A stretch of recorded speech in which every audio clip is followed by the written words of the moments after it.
Gusto ko nang maranasan ang pakiramdam ng isang dalagitang na wala pang alam.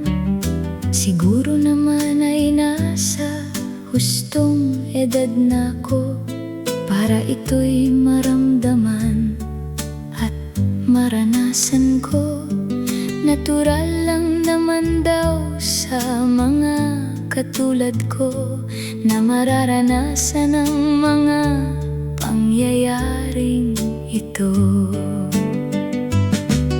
Sa primera'y daw ay masakit, lalo pag nadidikit at ika'y mapapapikit.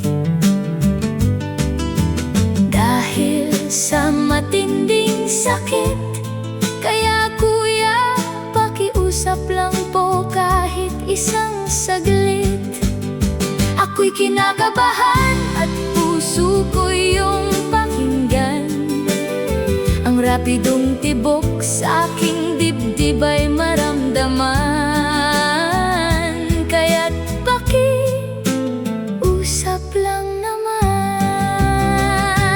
Dahan-dahan lang at huwag mong isagad. Lagyan mo ng langis ang iyong palad at ihimas mo sa aking balat para madulas. Ang pagpasok ay suabe, sabay tatagas ang dugo pag nagkamali ka ng diskarte. Masikip na makipot at mahirap makita ang butas ng iyong tenga nang maipasok na ang hikaw. At ang kasunod ay pakaw. Nang naipasok na ni kuya ay ginhawa ang naramdaman. Parang ako'y nabitin at kuya, pwedeng sa kaliwa naman. Si kuya ay napangiti at parang may ibig sabihin.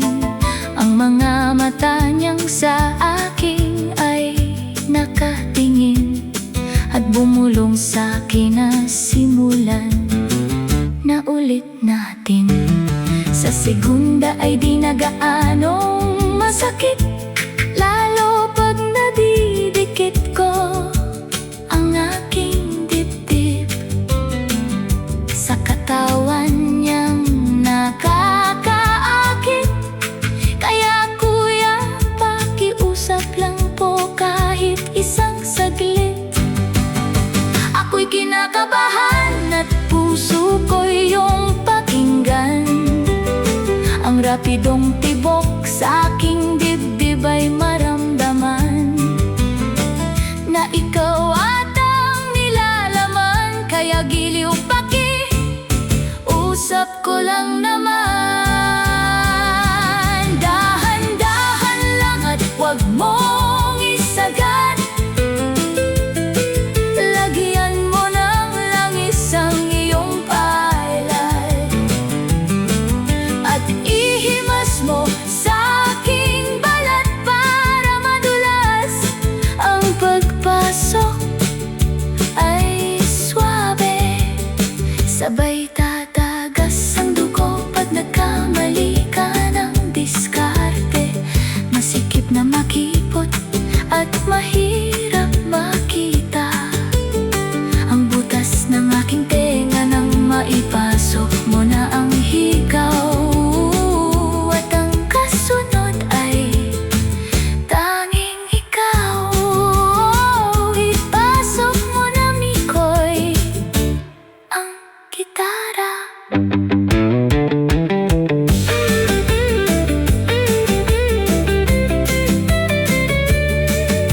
Kakaibang tadhana ng ating pag-ibig.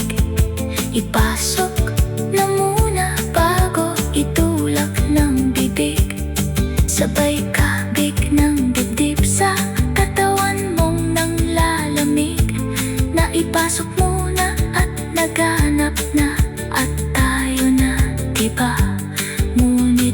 lagi kong naaalala sa tuwing hinawakan ko ang aking tenga. Nagiliw usap lang naman. Dahan-dahan lang at huwag mong isagad. Lagyan mo ng langis ang iyong palad at ihimas mo sa aking balat para madulas.